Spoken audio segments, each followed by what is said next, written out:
जय हिंद दोस्तों। तो चलिए एक बार फिर से मेरे YouTube चैनल GSC भोलो में आपका स्वागत है। तो आज हम लाए हैं आप लोगों के लिए क्लास 10 बिहार बोर्ड का सोशल साइंस का 80 प्रश्न। यानी ये जो 80 प्रश्न है वो आपके एग्जाम के दृष्टि से बहुत ही महत्वपूर्ण है। ये सारा का सारा प्रश्न चुनिंदा है। तो चलिए, अभी तक आपने मेरे वीडियो को लाइक नहीं किया तो लाइक कर दे, मेरे चैनल को सब्सक्राइब नहीं किया सब्सक्राइब कर दे और साथ में बेल आइकन को जरूर दबा दीजिएगा ताकि मेरे वीडियो का नोटिफिकेशन सबसे पहले आप तक पहुंच जाए। तो चलिए, हम जो प्रश्न कराने जा रहे हैं उसके लिए आप लोग एकदम रेडी रहिए। और ये जो प्रश्न है आपके एग्जाम के दृष्टि से बहुत ही महत्वपूर्ण होने वाला है। तो मैं आपसे ये कहूंगा कि आप अपने प्रश्न का आंसर कमेंट बॉक्स में जरूर बताते रहिएगा और अंत में अपना टोटल स्कोर बताइएगा कि आपने कितना प्रश्न को टच किया है और कितना प्रश्न आपका सही है। तो चलिए हम फटाफट क्वेश्चन को स्टार्ट करते हैं। तो सबसे पहला प्रश्न हमारा है, तो कह रहा है कि मेजनी का संबंध किस संगठन से था। ऑप्शन ए दिया है लाल सेना, बी दिया है कार्बनरी, सी दिया है फ्लिक हेटारिया और डी है डायट। तो चलिए, इसमें जो सही जवाब है वो हो जाएगा ऑप्शन बी, यानी कि कार्बेनोरी। कार्बेनोरी आपका सही आंसर है। 2 नंबर प्रश्न देख लेते हैं। रूस में जार का अर्थ क्या होता है। ऑप्शन ए पीने का बर्तन, बी पानी रखने का मिट्टी का पात्र, सी रूस का सामान, डी रूस का सम्राट। तो आपका जो सही जवाब है वो हो जाएगा रूस का सम्राट। ऑप्शन डी हमारा सही आंसर होगा। 3 नंबर प्रश्न कह रहा है कि हुआ हुआ आंदोलन किस प्रकृति का था। ऑप्शन ए है क्रांतिकारी, बी है धार्मिक, सी है साम्राज्यवादी, डी है समर्थक आंदोलन या सी है साम्राज्यवादी समर्थक आंदोलन और डी है बुद्धिजीवी आंदोलन। तो आपका जो सही जवाब है वो हो जाएगा क्रांतिकारी आंदोलन। ऑप्शन ए हमारा सही आंसर हो जाएगा। ठीक है, चलिए आगे बढ़ते हैं। इसके बाद से अगला प्रश्न 4 नंबर प्रश्न कर कि भारत में खिलाफत आंदोलन शुरुआत हुआ। ऑप्शन ए है 1920, बी है 1922, सी है 1924, डी है 1926। आपका सही जवाब हो जाएगा इसमें 1920। ऑप्शन ए हमारा सही आंसर है। 5 नंबर प्रश्न कह रहा है कि 1917 ईस्वी में भारत में पहला जूट मिल किस शहर में स्थापित हुआ। Option A Kolkata, B Delhi, C Mumbai और डी पटना। तो चलिए, आपका सही जवाब हो जाएगा कोलकाता। ऑप्शन ए हमारा सही आंसर है। 6 नंबर प्रश्न कह रहा है कि पूंजीपाती वर्ग द्वारा किस वर्ग का शोषण हुआ। ऑप्शन ए है श्रमिक वर्ग, बी है मध्यम वर्ग, डी है कृषक वर्ग और सी है कृषक वर्ग और डी है उपरोक्त सभी। तो आपका सही जवाब हो जाएगा श्रमिक वर्ग। ऑप्शन ए हमारा सही आंसर होगा। आगे बढ़ते हैं 7 नंबर प्रश्न की तरफ। तो 7 नंबर जो प्रश्न है वो कह रहा है कि प्राचीन काल में किस स्थल मार्ग से एशिया और यूरोप का व्यापार होता था। तो ऑप्शन ए है सूती मार्ग, बी है रेशम मार्ग, सी है उत्तर पथ और डी है दक्षिण पथ। आपका सही जवाब हो जाएगा रेशम मार्ग। ऑप्शन बी हमारा सही आंसर है। 8 नंबर प्रश्न कह रहा है कि गुटेनबर्ग ने सर्वप्रथम किस पुस्तक की छपाई की। ऑप्शन ए है कुरान, बी है गीता, सी है हदीस हदीस और डी है बाइबिल। तो आपका सही जवाब हो जाएगा बाइबिल। ऑप्शन डी हमारा सही आंसर होगा। 9 नंबर प्रश्न कह रहा है कि राष्ट्रपिता के नाम से किसे जाना जाता है। Option A Raja Ram Mohan Roy, B Mahatma Gandhi, C Dadabhai Naoroji और डी भारतेंदु हरिश्चंद्र। आपका जो सही जवाब है वो हो जाएगा महात्मा गांधी। ऑप्शन बी हमारा सही आंसर होगा। चलिए आगे की तरफ बढ़ते हैं। 10 नंबर प्रश्न। तो जो 10 नंबर प्रश्न है वो कह रहा है कौन सा सामाजिक वर्ग बुद्धिजीवी वर्ग के रूप में उभर कर आया। ऑप्शन ए है उद्योगपति वर्ग, बी है पूंजीपाती वर्ग, सी है श्रमिक वर्ग और डी है मध्य वर्ग। तो आपका सही जवाब है इसमें मध्य वर्ग। ऑप्शन डी हमारा सही आंसर होगा। 11 नंबर प्रश्न। तो 11 नंबर प्रश्न कह रहा है कि जब हम लैंगिक विभाजन की बात करते हैं तो हमारा अभिप्राय होता है। ऑप्शन ए स्त्री और पुरुष के बीच जैविक अंतर, बी समाज द्वारा स्त्रियों और पुरुषों को दी गई असमान भूमिकाएं, सी बालक और बालिकाओं की संख्याओं का अनुपात, डी लोकतांत्रिक व्यवस्था में महिलाओं को मतदान का अधिकार न मिलना। आपका जो सही जवाब है वो हो जाएगा समाज द्वारा स्त्रियों और पुरुषों को दी गई असमान भूमिकाएं। ऑप्शन बी हमारा सही आंसर होगा। चलिए आगे तरफ बढ़ते हैं। इसके बाद से क्वेश्चन नंबर 12 देखते हैं। तो क्वेश्चन नंबर जो 12 है कह रहा है निम्नलिखित में कौन संघ राज्य की विशेषता नहीं है। निम्नलिखित में कौन संघ राज्य की विशेषता नहीं है। ऑप्शन ए कह रहा है कि लिखित संविधान, बी शक्तियों का विभाजन, डी इकहारी शासन व्यवस्था और डी सर्वोच्च न्यायालय। तो आपका जो इसमें का सही जवाब है वो हो जाएगा इकहारी शासन व्यवस्था, ऑप्शन सी हमारा सही आंसर होगा। 12 नंबर प्रश्न कह रहा है, सॉरी 13 नंबर प्रश्न कह रहा है, बिहार में संपूर्ण क्रांति का नेतृत्व किसने किया? ऑप्शन ए है Morarji Desai, b Nitish Kumar, c Indira Gandhi, d Jayaprakash Narayan. तो आपका जो सही जवाब है वो हो जाएगा Jayaprakash Narayan, option d is the correct answer.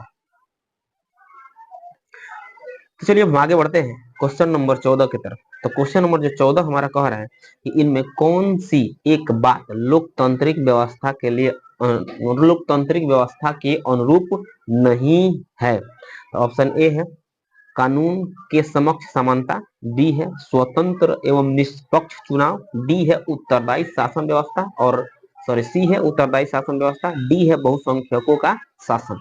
इसमें जो आपका सही जवाब है वो हो जाएगा कानून के समक्ष समानता, ऑप्शन ए हमारा सही जवाब होगा। 15 नंबर क्वेश्चन कह रहा है कि भारत एक लोकतांत्रिक राज्य है, निम्नलिखित में से किसने यह घोषणा की? किसने यह घोषणा की? ऑप्शन ए माने किसमें यह घोषणा की गई है? ऑप्शन ए है प्रस्तावना, बी है पाठ, सी है कानूनी पुस्तक, डी है नागरिक शास्त्र। तो आपका जो सही जवाब है वो हो जाएगा प्रस्तावना, ऑप्शन ए हमारा सही आंसर होगा। 16 नंबर प्रश्न कर रहा है किस लोकसभा चुनाव के बाद महिलाओं की भागीदारी 10% से अधिक हो गई? ऑप्शन ए 16वीं लोकसभा, बी 15वीं लोकसभा, सी 17वीं लोकसभा और डी 20वीं लोकसभा। तो आपके इसमें जो सही जवाब है वो हो जाएगा 15वीं लोकसभा, ऑप्शन बी हमारा सही जवाब है। 17 नंबर प्रश्न देखते हैं।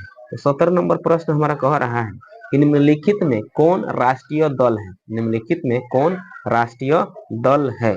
ऑप्शन ए है जनता दल, बी है डीएमके, सी है लोक जनशक्ति पार्टी और डी है भारतीय जनता पार्टी। तो आपका सही जवाब हो जाएगा option D Bharatiya Janata party. 18 number प्रश्न हमारा क्या कह रहा है लोकतंत्र का प्राण किसे कहा गया है? ऑप्शन ए है राजनीतिक दल को, बी है सामाजिक दल, सी है मानवीय दल और डी है नागरिक दल। आपका सही जवाब हो जाएगा राजनीतिक दल, ऑप्शन ए हमारा सही जवाब है। 19 नंबर प्रश्न देखते हैं क्या कहता है करा भारत में संघ एवं राज्यों के बीच अधिकारों का विभाजन कितनी सूचियों में हुआ है? ऑप्शन ए है 3, बी है 2, सी है 1 और डी है 4। आपका सही जवाब हो जाएगा ए यानी कि 3 सूचियों में हुआ है। आगे बढ़ते हैं क्वेश्चन नंबर 20। तो जो क्वेश्चन नंबर 20 है वो कह रहा है निम्नलिखित में कौन लोकतंत्र में रंग भेद के विरोधी नहीं थे? ऑप्शन ए है मार्टिन लूथर किंग, बी है महात्मा गांधी, सी है ओलंपिक धावक टोनी स्मिथ एवं जॉर्जन कोरलेस और डी है जेड गुड्डी। तो इसका जो सही जवाब है वो हो जाएगा जेड गुड्डी, ऑप्शन डी हमारा सही आंसर होगा। 21 नंबर क्वेश्चन कह रहा है कि सासाराम नगर का विकास हुआ था? ऑप्शन ए है मध्य युग में, बी प्राचीन युग में, सी वर्तमान युग में और डी आधुनिक युग में। तो आपका जो सही जवाब है वो हो जाएगा मध्य युग में, ऑप्शन ए हमारा सही जवाब हो जाएगा। ठीक है। 22 नंबर जो प्रश्न है वो कह रहा है कि अविभाजित बिहार में निम्नलिखित में कौन एकमात्र नियोजित नगर था? ऑप्शन ए है पटना, बी है मुंगेर, सी है जमशेदपुर और डी है गया। तो आपका जो सही जवाब है वो हो जाएगा जमशेदपुर, ऑप्शन सी हमारा सही आंसर हो जाएगा। ठीक है। आगे बढ़ते हैं क्वेश्चन नंबर 22 की तरफ। तो क्वेश्चन नंबर 22 कह रहा है कि पटना हवाई अड्डा का नाम क्या है? पटना हवाई अड्डा का नाम क्या है? ऑप्शन ए दी है जयप्रकाश अंतरराष्ट्रीय हवाई पतन, बी है पटना हवाई अड्डा, सी है राजेंद्र प्रसाद अंतरराष्ट्रीय हवाई अड्डा और डी है बिहार हवाई अड्डा। आपका जो सही जवाब है वो हो जाएगा जयप्रकाश अंतरराष्ट्रीय हवाई अड्डा, ऑप्शन ए हमारा सही जवाब है। 24 नंबर प्रश्न कर बिहार में रज्जू मार्ग कहाँ है? ऑप्शन ए है बिहार शरीफ, बी है राजगीर, सी है गया और डी है बांका। तो आपका सही जवाब हो जाएगा राजगीर, ऑप्शन बी हमारा सही जवाब है। 25 नंबर क्वेश्चन कह रहा है कि बिहार में खनिज तेल मिलने की संभावना है? ऑप्शन ए हिमालय क्षेत्र में, बी उत्तर बिहार मैदान में, सी दक्षिण बिहार में और डी दक्षिण बिहार की पहाड़ियों में। ठीक है। आपका जो सही जवाब है वो हो जाएगा उत्तर बिहार मैदान में, ऑप्शन बी हमारा सही जवाब होगा। ठीक है। चलिए आगे बढ़ते हैं। इसके बाद से 26 नंबर प्रश्न। तो 26 नंबर जो प्रश्न है वो कह रहा है कि कंवर झील स्थित है? कंवर झील स्थित है ऑप्शन ए है दरभंगा जिला में, बी है भागलपुर जिला में, सी है बेगूसराय जिला में और डी है मुजफ्फरपुर जिला में। तो आपका सही जवाब हो जाएगा बेगूसराय जिला में, ऑप्शन सी हमारा सही जवाब होगा। 27 नंबर प्रश्न कह रहा है कि संजय गांधी जैविक उद्यान किस नगर में स्थित है? ऑप्शन ए राजगीर में, बी बोधगया में, सी बिहार शरीफ में और डी पटना में। आपका सही जवाब हो जाएगा पटना, जिसको हम पटना चिड़ियाघर भी कहते हैं। 28 नंबर प्रश्न कह रहा है कि निम्नलिखित में कौन सड़कों का एक मार्ग नहीं है? पूर्व पश्चिम गलियारा, बी है एक्सप्रेसवे, सी है स्वर्णिम चतुर्भुज राजमार्ग और डी है सीमांत सड़कें। तो आपका जो सही जवाब हो जाएगा स्वर्णिम चतुर्भुज राजमार्ग, ऑप्शन सी हमारा सही जवाब है। आगे बढ़ते हैं, इसके बाद से क्वेश्चन नंबर 29 देखते हैं। तो 29 नंबर क्वेश्चन कह रहा है कि जिस देश का राष्ट्रीय आय अधिक होता है वह देश कहलाता है। ऑप्शन ए अविकसित, ऑप्शन बी विकसित, सी अर्ध विकसित और डी इनमें से कोई नहीं। तो उसको विकसित राज्य का, विकसित देश कहा जाता है। ऑप्शन बी हमारा जो है वह सही जवाब हो जाएगा। 30 नंबर प्रश्न कह रहा है भारत के किस राज्य की प्रति व्यक्ति आय सर्वाधिक है? ऑप्शन ए दिया है बिहार, बी दिया है पंजाब, सी दिया है हरियाणा और डी दिया है गोवा। तो चलिए आपका सही जवाब हो जाएगा गोवा, ऑप्शन डी हमारा सही आंसर होगा। 31 नंबर प्रश्न कह रहा है निम्नलिखित में कौन मुद्रा का कार्य नहीं है? ऑप्शन ए है विनिमय का माध्यम, बी है मूल्य का मापन, सी है मूल्य संचय और डी है उत्पाद। तो आपका सही जवाब हो जाएगा उत्पाद, ऑप्शन डी हमारा सही आंसर होगा। 32 नंबर प्रश्न कह रहा है कि भारत का केंद्रीय बैंक कौन है? ऑप्शन ए है reserve bank of India, b है क्षेत्रीय ग्रामीण बैंक, सी है स्टेट बैंक ऑफ इंडिया और डी है पंजाब नेशनल बैंक। आपका सही जवाब हो जाएगा reserve bank of India, option a हमारा सही जवाब होगा। चलिए इसके बाद आगे बढ़ते हैं अगला प्रश्न की तरफ। तो 33 नंबर जो प्रश्न है वो कह रहा है ऊर्जा का मुख्य स्रोत क्या है? ऑप्शन ए दिया है कोयला, बी है पेट्रोलियम, सी है विद्युत और डी है इनमें से सभी। आपका जो सही जवाब है हो जाएगा कोयला भी है, पेट्रोलियम भी है और विद्युत है नहीं, उससे हमको ऊर्जा ऊर्जा का स्रोत है, इससे हमको ऊर्जा प्राप्त होता है। तो इसका जो सही जवाब हो जाएगा सभी, यानी कि ऑप्शन डी हमारा सही आंसर हो जाएगा। 34 नंबर प्रश्न कह रहा है कि पार्ले समूह के थॉमस ऑफ ब्रांड को किस बहुराष्ट्रीय कंपनी ने खरीद लिया? ऑप्शन ए है कोका कोला, बी है एलजी, सी है रिबॉक और डी है नोकिया। तो चलिए आपका जो सही जवाब है वो हो जाएगा कोका कोला, ऑप्शन ए हमारा सही जवाब है। 35 नंबर प्रश्न कह रहा है निम्नलिखित में किसे बाढ़ से सर्वाधिक हानि होती है? फसल को, पशुओं को, भवनों को, उपरोक्त सभी को। तो फसल तो सबको बाढ़ आएगा तो सभी को नुकसान पहुंचाएगा, यानी कि सभी को हो जाएगा, यानी कि उपयुक्त सभी को। आगे बढ़ते हैं 36 नंबर प्रश्न। तो 36 नंबर प्रश्न कह रहा है कि सामान्य संचार व्यवस्था के बाधित होने का मुख्य कारण क्या है? ऑप्शन ए है केबल का टूट जाना, बी है संचार टायरों की दूरी, सी है टावरों की ऊंचाई में कमी, डी इनमें से कोई नहीं। तो आपका जो सही जवाब है वो हो जाएगा केबल का टूट जाना, ऑप्शन ए हमारा सही आंसर हो जाएगा। ठीक है, चलिए आगे की तरफ बढ़ते हैं 37 नंबर प्रश्न। तो 37 नंबर प्रश्न कह रहा है कि आग से जलने की स्थिति में किस प्राथमिक उपचार की आवश्यकता है? ऑप्शन ए है ठंडा पानी डालना चाहिए, बी गर्म पानी डालना चाहिए, सी अस्पताल पहुंचाना चाहिए, डी इनमें से कोई नहीं। आपका सही जवाब हो जाएगा अस्पताल पहुंचाना चाहिए। ठीक है, ऑप्शन सी हमारा सही जवाब होगा। जो क्वेश्चन है उसको देखते हैं। तो 38 नंबर क्वेश्चन कर भूकंप केंद्र के ऊर्ध्वाधर पृथ्वी पर स्थित केंद्र को कहा जाता है? ऑप्शन ए है भूकंप केंद्र, बी है अधिकेंद्र, सी है अनुकेंद्र और डी है इनमें से कोई नहीं। तो आपका सही जवाब हो जाएगा भूकंप केंद्र, ऑप्शन ए हमारा सही जवाब होगा। 39 नंबर प्रश्न बिहार का कौन सा क्षेत्र बाढ़ से प्रभावित है? ऑप्शन ए है पूर्वी बिहार, बी है दक्षिणी बिहार, सी है पश्चिमी बिहार और डी है उत्तरी बिहार। आपको जो सही जवाब है वो हो जाएगा उत्तरी बिहार, ऑप्शन डी हमारा सही आंसर होगा। 40 नंबर प्रश्न निम्नलिखित में कौन मानव जनित आपदा है?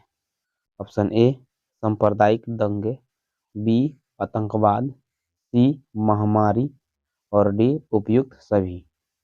आपका जो सही जवाब हो जाएगा वो हो जाएगा उपयुक्त सभी, यानी कि सांप्रदायिक दंगे भी हो जाएगा, आतंकवाद भी हो जाएगा, ठीक है, और महामारी। तो जब ये सारी समस्याएं उत्पन्न होती है तब महामारी आती है, ठीक है।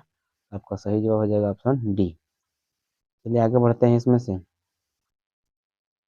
41 नंबर प्रश्न, सौर ऊर्जा निम्नलिखित में कौन सा संसाधन है? ऑप्शन ए है मानवकृत, बी है पुनः पूर्ति योग्य, सी है अजैव और डी है अचक्रीय।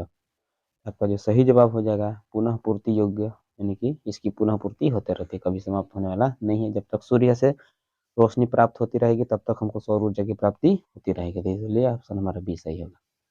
42 नंबर क्वेश्चन देख लेते हैं। कह रहा है कि तट रेखा में कितने किलोमीटर क्षेत्र की सीमा अपवर्तक आर्थिक क्षेत्र कहलाते हैं? ऑप्शन ए है 100 किलोमीटर, बी है 200 किलोमीटर, सी है 150 किलोमीटर और डी है 250 किलोमीटर। आपका जो सही जवाब है वो हो जाएगा 200 किलोमीटर, ऑप्शन बी हमारा सही जवाब होगा। चलिए आगे बढ़ते हैं 43 नंबर प्रश्न। तो 43 नंबर प्रश्न कह रहा है कि देश के बांधों को किसने भारत का मंदिर कहा था? ऑप्शन ए है महात्मा गांधी, बी है स्वामी विवेकानंद, सी है डॉक्टर राजेंद्र प्रसाद और डी है पंडित नेहरू, यानी पंडित जवाहरलाल नेहरू। आपका जो सही जवाब है वो हो जाएगा पंडित जवाहरलाल नेहरू, ऑप्शन डी हमारा सही आंसर होगा। 44 नंबर प्रश्न कह रहा है कुल जल का कितना प्रतिशत भाग महासागरों में निहित है? ऑप्शन ए है 96%, बी है 95%, सी है 96.6%, डी है यानी 96.35 हो जाएगा, ठीक है, प्रतिशत। तो चलिए आपका जो सही जवाब है वो हो जाएगा 96.6%, यानी कि ऑप्शन सी हमारा सही जवाब हो जाएगा, ठीक है। चलिए आगे की तरफ बढ़ते हैं। अगला प्रश्न हमारा है 45 नंबर। और भारत का सबसे बड़ा जूट उत्पादक राज्य कौन सा है? ऑप्शन ए है पश्चिम बंगाल, बी है कर्नाटक, सी है असम और डी है उड़ीसा। आपका सही जवाब हो जाएगा पश्चिम बंगाल, ऑप्शन ए हमारा सही जवाब हो जाएगा, ठीक है। चलिए आगे की तरफ बढ़ते हैं। अगला प्रश्न हमारा है 46 नंबर। पर निम्नलिखित में खरीफ फसल कौन है? ऑप्शन ए है गेहूं, बी है सरसों, सी है चावल और डी है मटर। आपका सही जवाब हो जाएगा चावल, ऑप्शन सी हमारा सही जवाब है। 47 नंबर प्रश्न। 47 नंबर प्रश्न हमारा कह रहा है कि पक्की सड़कों की लंबाई की दृष्टि से प्रथम स्थान पर कौन सा राज्य है? ऑप्शन ए है बिहार, बी है महाराष्ट्र, सी है तमिलनाडु और डी है केरल। आपका जो सही जवाब है वो हो जाएगा महाराष्ट्र, ऑप्शन बी हमारा सही जवाब होगा। 48 नंबर प्रश्न कह रहा है कि निम्नलिखित में कौन सड़कों का एक वर्ग नहीं है? तो पूर्व पश्चिम गलियारा, बी है एक्सप्रेसवे, सी है स्वर्णिम चतुर्भुज राजमार्ग और डी है सीमांत सड़कें। आपका जो सही जवाब है वो हो जाएगा पूर्व पश्चिम गलियारा, ऑप्शन ए हमारा सही आंसर है। 49 नंबर पूर्व मध्य रेलवे का मुख्यालय कहाँ है? ऑप्शन ए है पटना में, बी है हाजीपुर में, सी है मुजफ्फरपुर और डी है समस्तीपुर। तो आपका सही जवाब हो जाएगा हाजीपुर, ऑप्शन बी हमारा सही आंसर है। आगे की तरफ बढ़ते हैं 50 नंबर क्वेश्चन। तो 50 नंबर क्वेश्चन कह रहा है बिहार की सीमा से रेल मार्ग की कुल लंबाई कितनी है? बिहार की सीमा से रेल मार्ग की कुल लंबाई कितनी है? ऑप्शन ए है 6283 किलोमीटर, बी है 5283 किलोमीटर, सी है 7283 किलोमीटर और डी है 8500 किलोमीटर। आपका जो सही जवाब है वो हो जाएगा 6283 किलोमीटर, ऑप्शन ए हमारा सही जवाब होगा। चलिए आगे बढ़ते हैं 51 नंबर प्रश्न की तरफ। 51 नंबर जो प्रश्न है वो कह रहा है कि लोकतंत्र जनता के द्वारा तथा जनता के लिए शासन है, यह कथन है? ऑप्शन ए अरस्तु, बी अब्राहम लिंकन का, सी रूसो का और डी ग्रीन का। आपका जो सही जवाब है वो हो जाएगा अब्राहम लिंकन का, ऑप्शन बी हमारा सही जवाब होगा।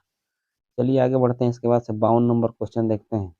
तो जो 52 नंबर क्वेश्चन है वो कह रहा है कि नए विश्व सर्वेक्षण के आधार पर भारतवर्ष में मतदाताओं की संख्या है लगभग कितना है? ऑप्शन ए 90 करोड़, बी है 71 करोड़, सी है 75 करोड़ और डी है 95 करोड़। तो चलिए आपका जो सही जवाब है वो हो जाएगा 71 करोड़ के आसपास, ऑप्शन बी हमारा सही जवाब हो जाएगा। ठीक है, चलिए तो आगे बढ़ते हैं। इसके बाद से क्वेश्चन नंबर हम देखते हैं 53। जो 53 नंबर क्वेश्चन है वो दिख रहा है आपको स्क्रीन पे। और किसी व्यवस्था के फैसलों में व्यक्तिगत लोकतंत्र के परिणामों के संदर्भ में सही कथन कौन सा है? ऑप्शन ए दिया है, गरीब देश के आर्थिक विकास के लिए तानाशाही चाहिए। ऑप्शन बी, लोकतंत्र अपने नागरिकों के बीच आर्थिक समानता समाप्त करने में पूर्ण रूपेण असमर्थ है। सी, लोकतंत्र विविधताओं से सामंजस्य लाने में सक्षम है। डी, लोकतंत्र में किसी तरह के टकराव की संभावना नहीं रहती है। ठीक है, इसका जो सही कथन है वो हो जाएगा लोकतंत्र विविधताओं में सामंजस्य लाने में सक्षम है। ऑप्शन सी हमारा सही जवाब हो जाएगा। ठीक है, आगे बढ़ते हैं क्वेश्चन नंबर 54 के तरफ। तो क्वेश्चन नंबर 54 है वो कह रहा है बिहार में पंचायती राज संस्थाएं हैं। ऑप्शन ए एक स्तरीय, बी 2 स्तरीय, सी 3 स्तरीय, डी 4 स्तरीय। तो चलिए जो आपका जवाब है वो हो जाएगा इसमें का सही, यानी कि 3 स्तरीय। ऑप्शन सी हमारा सही जवाब है। 55 नंबर क्वेश्चन, बिहार में संपूर्ण क्रांति का नेतृत्व निम्नलिखित में से किसने किया था? ऑप्शन ए है मोरारजी देसाई, बी है नीतीश कुमार और सी है इंदिरा गांधी, डी है जयप्रकाश नारायण। तो आपका जो सही जवाब है वो हो जाएगा जयप्रकाश नारायण। ऑप्शन डी हमारा सही जवाब होगा। चलिए इसके बाद हम बढ़ते हैं आगे प्रश्न की तरफ, यानी कि 56 नंबर प्रश्न। तो 56 नंबर प्रश्न क्या कहता है? अरे भारत में 1977 में हुए आम चुनाव में किस पार्टी को बहुमत मिला?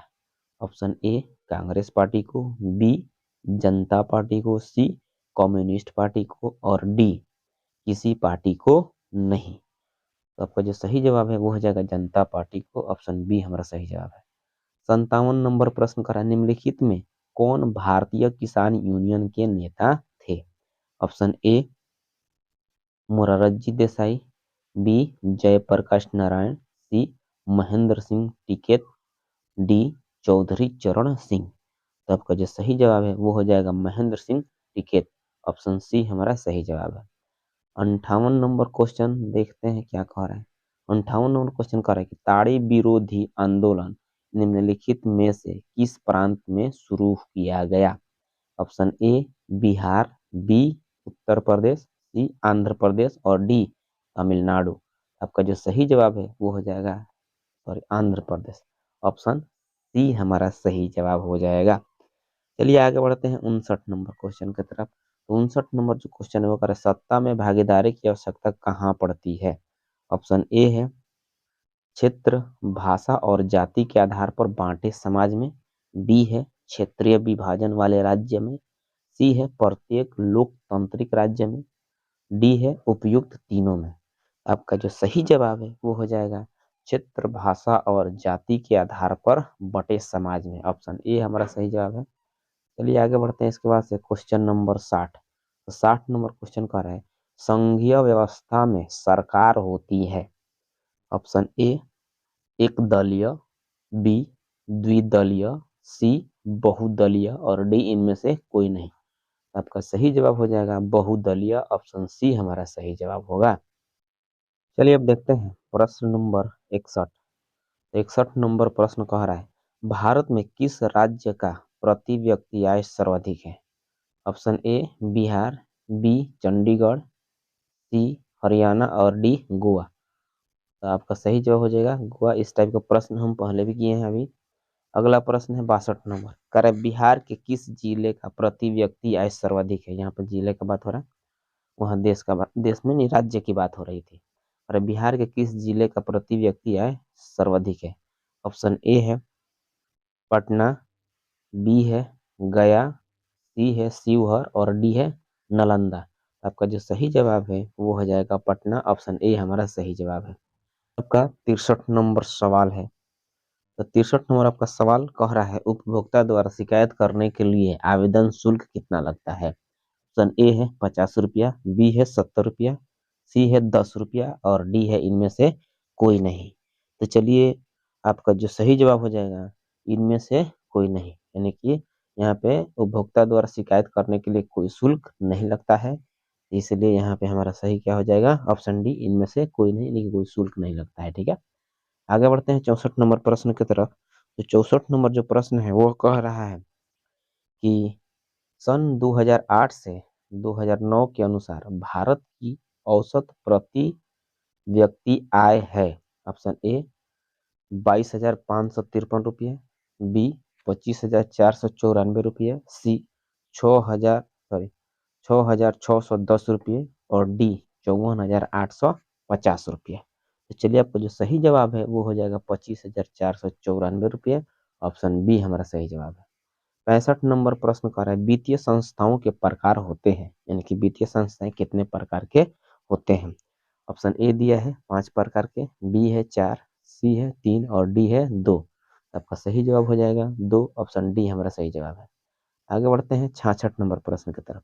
तो 66 नंबर जो प्रश्न है वो कह रहा है कि देश की संगठित बैंकिंग प्रणाली के प्रकार हैं, यानी कि देश की संगठित बैंकिंग प्रणाली के कितने प्रकार हैं। ऑप्शन ए है 3, बी है 4, सी है 2 और डी है 1। आपका सही जवाब हो जाएगा 2, ऑप्शन सी हमारा सही जवाब है। 68 नंबर प्रश्न कह रहा है बिहार का कौन सा क्षेत्र बाढ़ग्रस्त है। इस टाइप का क्वेश्चन हम लोग किए थे, इसका आंसर हो जाएगा उत्तरी बिहार, यानी कि डी हमारा सही जवाब हो जाएगा। ठीक है, 68 नंबर प्रश्न कह रहा है निम्नलिखित में से किस नदी के बिहार का शोक कहा जाता है। निम्नलिखित में से किस नदी को, ठीक है यहाँ पर को रहेगा, किस नदी को बिहार का शोक कहा जाता है। ऑप्शन ए है गंगा, बी है गंडक, सी है कोसी और डी है पुनपुन। आपका जो सही जवाब है वो हो जाएगा कोसी, यानी कि बिहार का शोक किस नदी को कहा जाता है, तो कोसी नदी को कहा जाता है। ऑप्शन हमारा सी सही हो जाएगा। चलिए आगे की तरफ बढ़ते हैं। 69 नंबर प्रश्न। 69 नंबर जो प्रश्न है वो कह रहा है कि महासागर की तल्ली पर होने वाले कंपन को किस नाम से जाना जाता है। ऑप्शन ए है भूकंप, बी है चक्रवात, सी है सुनामी और डी है इनमें से कोई नहीं। आपका सही जवाब हो जाएगा सुनामी, यानी महासागर के तल्ली में जब भूकंप आता है तो उसको सुनामी कहा जाता है। 70 नंबर प्रश्न। 70 नंबर प्रश्न कह रहा है कि मानव शरीर में आग से जलने की स्थिति में जले हुए स्थान पर क्या प्राथमिक उपचार करना चाहिए। ऑप्शन ए है ठंडा पानी डालना चाहिए, बी गर्म पानी डालना चाहिए, सी अस्पताल पहुंचाना चाहिए, डी इनमें से कोई नहीं। तो आपका जो सही जवाब है वो हो जाएगा अस्पताल पहुंचाना चाहिए। ठीक है, ऑप्शन सी हमारा सही जवाब होगा। ठीक है, आगे की तरफ बढ़ते हैं। आपका अगला प्रश्न है 71 नंबर। 71 नंबर प्रश्न कह रहा है इटली एवं जर्मनी के एकीकरण के विरुद्ध निम्न में कौन था। इटली एवं जर्मनी के एकीकरण के विरुद्ध निम्न में कौन था। ऑप्शन ए है इंग्लैंड, बी है रूस, सी है ऑस्ट्रिया और डी है प्रूसिया। आपका सही जवाब हो जाएगा ऑस्ट्रिया, ऑप्शन सी हमारा जवाब सही है। 72 नंबर प्रश्न कह रहा है कि काउंट काबूर को विक्टर इमैनुअल ने किस पद पर नियुक्त किया। ऑप्शन ए सेनापति, बी फ्रांस के राजदूत, सी प्रधानमंत्री और डी गृह मंत्री। आपका जो सही जवाब है वो हो जाएगा प्रधानमंत्री, ऑप्शन सी हमारा सही जवाब। आगे बढ़ते हैं। अगला प्रश्न 73 नंबर रूस में जार का अर्थ क्या होता है। ऑप्शन ए है पीने का बर्तन, बी है पानी रखने की मिट्टी, सी है रूस का सामंत और डी है रूस का सम्राट। आपका सही जवाब हो जाएगा रूस का सम्राट। चलिए ऑप्शन डी हमारा सही होगा। आगे बढ़ते हैं 74 नंबर प्रश्न। तो 74 नंबर जो प्रश्न है वो कह रहा है कार्ल मार्क्स का जन्म हुआ कहाँ हुआ। तो कार्ल मार्क्स का जन्म कहाँ हुआ। ऑप्शन ए है इंग्लैंड, बी है जर्मनी, सी है इटली और डी है रूस। आपका जो सही जवाब है वो हो जाएगा जर्मनी, ऑप्शन बी हमारा सही जवाब है। 75 नंबर प्रश्न कह रहा है कि वल्लभ भाई पटेल को सरदार की उपाधि किस आंदोलन के दौरान दी गई। ऑप्शन ए है बारदोली, बी है अहमदाबाद, सी है खेड़ा, डी है चंपारण। आपका सही जवाब हो जाएगा बारदोली आंदोलन, ऑप्शन ए। 76 नंबर रंपा विद्रोह कब हुआ? रंपा विद्रोह कब हुआ? ऑप्शन ए दिया 1916 ईस्वी में, बी दिया 1917 ईस्वी में, सी दिया 1918 ईस्वी में और डी दिया 1919 ईस्वी में। आपका जो सही जवाब है वो हो जाएगा 1916 ईस्वी। ऑप्शन ए हमारा सही जवाब होगा। चलिए आगे की तरफ बढ़ते हैं। 77 नंबर प्रश्न। तो 77 नंबर प्रश्न कह रहा है लंदन में अनिवार्य प्राथमिक शिक्षा कब लागू हुई? ऑप्शन ए है 1820 ईस्वी में, बी है 1855 ईस्वी में, सी है 1860 ईस्वी में और डी है 1870 ईस्वी में। तो जो सही जवाब है वो हो जाएगा 1870 ईस्वी। ऑप्शन डी हमारा सही जवाब होगा। ठीक है, चलिए आगे बढ़ते हैं इसके बाद से। चलिए अब देखते हैं हम 78 नंबर क्वेश्चन। तो 78 नंबर क्वेश्चन कर रहा है ब्रेटन वुड्स सम्मेलन किस वर्ष हुआ? ऑप्शन ए है 1945, बी है 1947, सी है 1944 और डी है 1952। तो आपका सही जवाब हो जाएगा 1944। ऑप्शन सी हमारा सही जवाब है। 79 नंबर क्वेश्चन रूसो कहाँ का दार्शनिक था? ऑप्शन ए है फ्रांस, बी है रूस, सी है अमेरिका, डी है इंग्लैंड। आपका सही जवाब हो जाएगा फ्रांस। कहाँ का दार्शनिक था? फ्रांस का। 80 नंबर क्वेश्चन कह रहा है कि मेजनी का संबंध किस संगठन से था? तो मेजनी का संगठन हमारा जो पहला प्रश्न है वही सेम टू सेम यहाँ भी दिख रहा है। ठीक है, तो लाल सेना, बी है कार्बोनरी, सी है फ्लिक हेंटारिया, डी है डायट। आपका सही जवाब हो जाएगा कार्बोनरी। ऑप्शन बी हमारा सही जवाब हो गया। ठीक है, चलिए ये था हमारा आज का 80 प्रश्न जो कि आपके एग्जाम के दृष्टि से बहुत ही महत्वपूर्ण है। तो चलिए आप अपना अपना आंसर यानी कि जितना सही आपने किया है उसको कमेंट बॉक्स में बताइए कि आपने कितना प्रश्न सही किया है। तो चलिए आज के लिए इतना ही, फिर मिलते हैं अगले क्लास में। और यदि मेरा वीडियो आपको अच्छा लगा हो तो लाइक करें, कमेंट करें, अपने दोस्तों में ज़्यादा से ज़्यादा शेयर करें और मेरे चैनल को अभी तक आपने सब्सक्राइब नहीं किया तो सब्सक्राइब कर लें।